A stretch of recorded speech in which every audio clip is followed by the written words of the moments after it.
Pemilih yang belum tahu akan memutuskan kemana, itu biasanya ada kecenderungan secara psikologi politik ikut kepada calon yang dianggap akan berpotensi menang.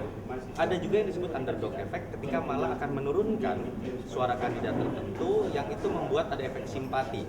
Sehingga masyarakat lebih militan terhadap sosok yang dianggap terzolimi, sosok yang dianggap terpinggirkan, sehingga kemudian malah menambah efek kepada sosok yang terpinggir tersebut. Tapi bandwagon efek itu yang paling sering terjadi di kondisi politik kita. Berarti dapat dikatakan lembaga survei sekarang itu masih lemah dan belum bisa mempertanggungjawabkan. Tidak semua lembaga survei, tetapi yang jelas patokannya adalah ketika lembaga survei sudah berani merilis, dia berhadapan dengan publik, dia punya beban dan tanggung jawab untuk minimal memberikan transparansi siapa yang dibiayai, dan kedua pertanggungjawaban secara metodologis apakah data ini valid atau tidak, sehingga kita bisa minta pertanggungjawaban walaupun hanya secara etika politik kalau memang terbukti ada kebohongan.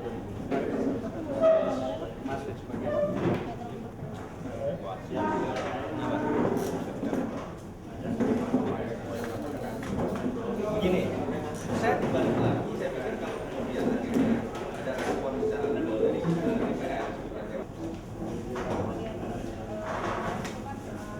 apakah dia lebih pantas dibandingkan JK hanya kalau kita lihat secara elektabilitas, karena posisinya bisa dikatakan sebenarnya masih. Kalau pertanyaannya adalah kemudian seberapa besar pengaruhnya kemudian akan berpengaruh buat partai, kita sedang berbicara mengenai bagaimana ada hubungan oligarkis antara partai dengan orang yang biasa diusung. Ada hutang budi politik yang biasanya harus dibayar. Ini masalah yang berbeda, harus kita akui, apalagi konstelasi pemilu 2014 sangat besar kemungkinan terjadi upaya saling memanfaatkan ketika ada calon yang menang dan kemudian dia harus membayar itu dengan dukungan massa atau bahkan mungkin dukungan finansial untuk menuju 2014 untuk kepentingan partai atau capresnya. Contoh, kita harus berani terbuka, bahkan sudah ada cagup yang sekarang terang-terangan dipasangkan iklan politik secara gratis, tetapi kemudian menggunakan dana dari seorang capres yang di situ dia ikut mendoplek pencitraan Prabowo dan Jokowi. Itu clear, kita harus berani terbuka gitu kan. Itu hal-hal yang disebut tentang budi politik itu mulai dari cara seperti ini. Segala hormat apa yang dilakukan dalam survei LP3ES ini kan sebenarnya kan hanya telesurvei yang itu tidak bisa merepresentasikan populasi pemilih yang ada di Jakarta. Populasi yang dianggap di sini hanyalah populasi pengguna telepon. Sementara kalau kita bicara dalam pencoblosan nanti, siapapun yang memiliki KTP itu akan berhak memilih, bukan hanya pengguna telepon. Jadi saya sebenarnya tidak terlalu setuju ketika telesurvei ini berani mengklaim hasil dari telesurvei ini bisa memproyeksikan akan terjadi 1 atau 2 putaran. Pertama, ketika respondennya hanya para pengguna telepon, dia tidak bisa merepresentasikan sampai ke level bawah siapa yang menjadi pemilih. Kedua, dia akan bias pada segmen tertentu, biasanya pada segmen kelas atas. Sehingga betul-betul saya pikir kita tidak bisa mengklaim hasil, walaupun di situ kita bisa tahu persepsi mengenai kelas menengah, mengenai isu-isu kemacetan, isu banjir, isu masalah sekolah gratis, hanya sebatas itu. Terus seberapa besar pengaruhnya terhadap masyarakat untuk memilih nantinya? Permasalahannya adalah masyarakat tidak banyak yang mengetahui apa itu perbedaan dari polling dengan survei, apa itu telesurvei, apa itu survei.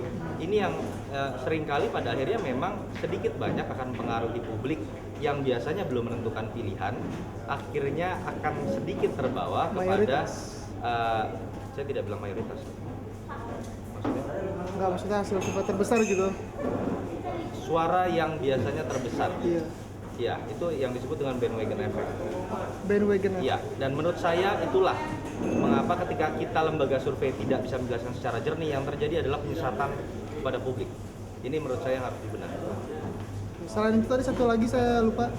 Selain bandwagon effect ada satu lagi. Ada juga underdog effect. Iya, itu. Ketika secara berkebalikan yang ingin dikejar adalah efek simpati. Simpati terhadap Ketika ada calon-calon yang di dalam survei tersebut mungkin dianggap terzolimi, terpinggirkan, dibebani isu-isu tertentu, dan kemudian malah itu menambah militansi pemilih tertentu untuk beralih kepada kandidat yang dianggap terzolimi tersebut. Itu yang kita sebut dengan underdog effect. dan itu memang sering terjadi di Indonesia ini. Bandwagon effect ini yang paling sering dimainkan oleh beberapa lembaga survei ketika mereka mengangkat biasanya klien-kliennya yang memang tujuannya adalah menggiring opini publik ketika ada pemilih yang belum tahu akan memutuskan kemana, kemudian akan terbawa kepada calon.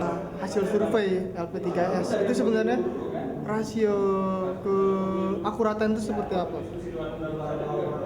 Ini survei kami atau survei orang? Dari LP3S.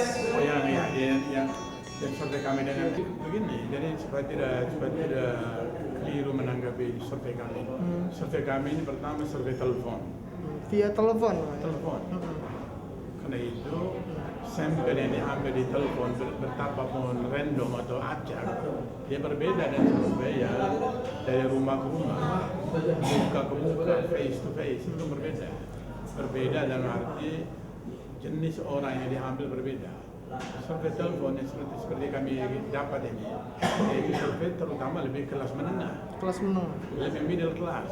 Kenapa? Kelihatan dari misalnya dari pendidikannya tinggi, SMA, universitas ke atas, penghasilan juga tinggi, 2 juta ke atas, dan jenis pekerjaannya juga orang-orang. Lanjut Pak, jadi gimana Pak? Tadi baru saya bilang tadi. Iya. Nah itu apakah hasil keakuratan itu seperti apa?